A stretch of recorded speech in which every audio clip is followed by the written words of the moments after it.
It's really smooth. He's pretty good. Like, oh, yeah. So, I was Angel and like.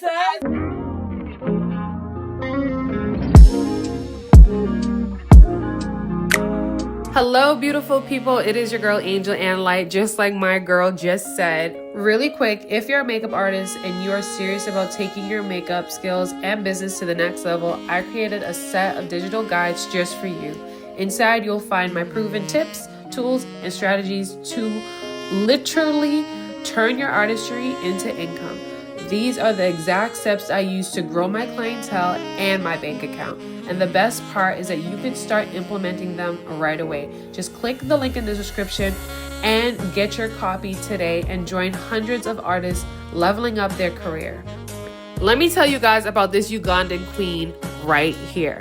She knew who I was before I even stepped into the room. You guys, I'm unpacking my stuff, setting up my makeup area. And this girl, as she's sitting in the hair chair, she goes to everybody that's in the room, Angel's an influencer. And I'm like, girl, what? So when she got into my chair, she was like the second to last girly.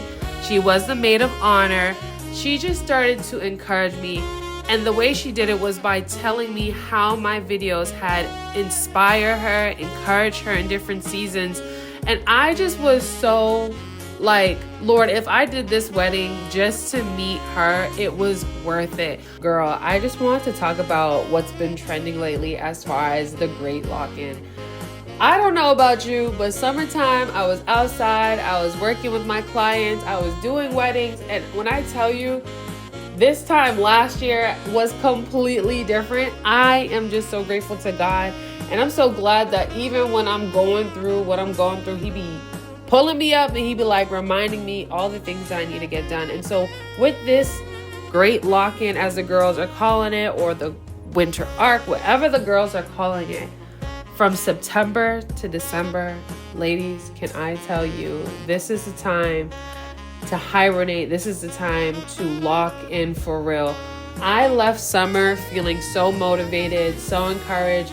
My husband and I, we had some good conversations. For me, with this great lock-in, you guys are gonna see how I propel. Guys, I have videos on schedule for YouTube. Makeup videos, girl talks, and I also am starting a Bible study. So if you're interested in joining that Bible study, I will be doing some live ones on Zoom so I can hear from you guys, so we can talk together and really build this community up. I am somebody that I recognize that I thrive in community. I thrive in groups. I love to be around women. I love chatting with you guys, meeting you guys in person and all of those things. And because of that, I know that having a safe space for us to come, at least from my community, is going to, one, honor the Lord, but it's also going to give me so much encouragement, because I need you guys. Like the best quote I've ever heard from my pastor was, we could do more together than we could do apart. And this is something he's also heard throughout his life. And with that being said, I need you. You need me. Okay, period. And I just want to shout out to all the prayer warriors in the room, all my intercessors. I see you. Even though the people don't see you, the Lord sees you, and I see you, and you are doing almighty good work, because it takes a lot to put your face down in the word and pray and intercede for people who don't know you're praying for them. And I just want you to know that your harvest is coming. Your blessings are coming. Don't you worry. Don't you worry about nothing. Okay, you guys, don't you worry about nothing. And I say that also to encourage you guys, if you haven't, and I'll get back to the great lock-in, watch The War Room in this season.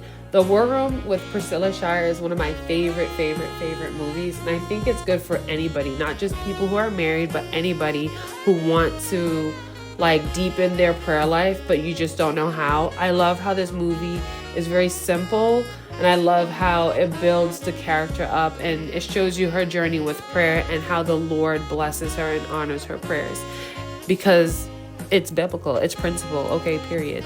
So anyways, going back to this great lock-in, this hibernation season, this time to reconnect with your goals so that way you end the year strong. I don't know about you, but baby, I have gained some weight, and the weight has been moving around, and I need it to be consistent. Y'all. My mother, my sister, and I are low-key doing a fitness challenge every month, and we're trying to see who can lose the most weight. I won the first month, and I lost like 8 pounds. You guys, the second month, I guess my head got big. I gained it all back. So I say this humbly to let you know, this journey when it comes to weight, especially if you're a girl over 30, your body is just different, baby. I'm just like, what? Understanding that my life is different from when I was younger as well. But I mean, the body is just different and I love it. I'm not complaining. I love it. It's different.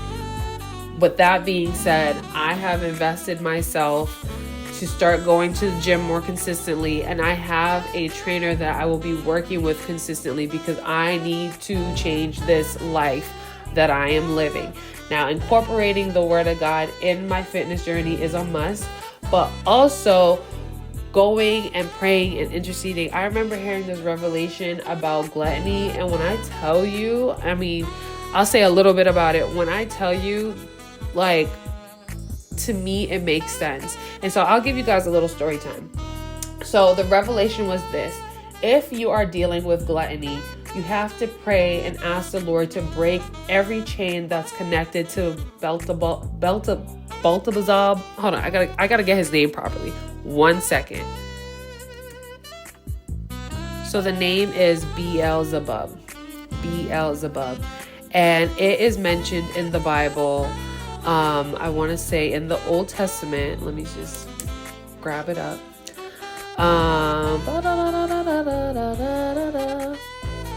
Okay, so Beelzebub is a Philistine god, and it's mentioned in 2 Kings.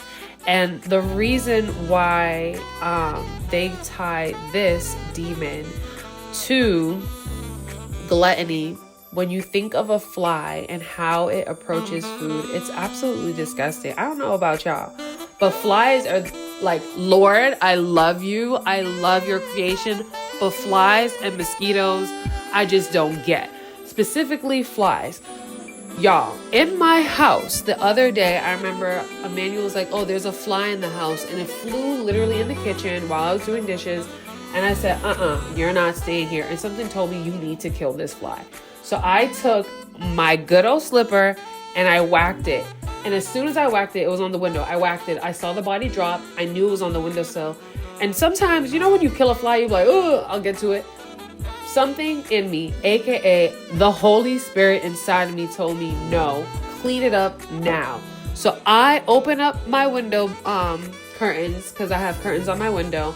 And when I tell you the amount of nasty fly babies that was dispersed out of the body of the fly, it was disgusting. I mean, it was so nasty that I was like, Lord, thank you for giving me this unction to clean it up immediately, because I can't even fathom seeing these little, like, I don't even know what to call them, baby flies. Let me look that up. Baby flies are known to be, I feel like I want to say they're like maggots or something, like maggots. Oh my Lord, help me. So when I saw these maggots all over the window and on the windowsill and coming out of the body of the fly, I was like, disgusting. I know that's a problem. Once I saw gluttony connected to this demon, I can't even, I'm not even going to do it to myself. Y'all know, insert name. Beelzebub. I have to try to say it because we're calling that down and back to the pit of hell by Jesus' name, by the fire of God. So when I saw that, seeing the maggots, I was like completely disgusted. God showed me maggots from flies 3 times. And I kid you not, in the 3 times he showed me, it was the worst I had ever been when it came to eating, especially when it comes to sweets. And y'all, I just felt so convicted. And I know this is a spiritual battle. It's not a fleshly battle, though it has to do with my body. And so I say that to say, you guys, let's pull it together. With this makeup therapy and girl talk, whatever you want to call it right now, I need you to know that we need to pull it together. And so if you're interested in knowing what I'm doing in this season. Comment, like, subscribe.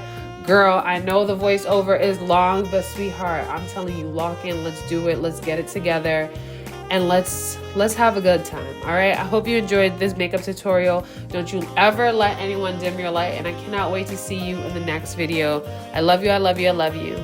Bye.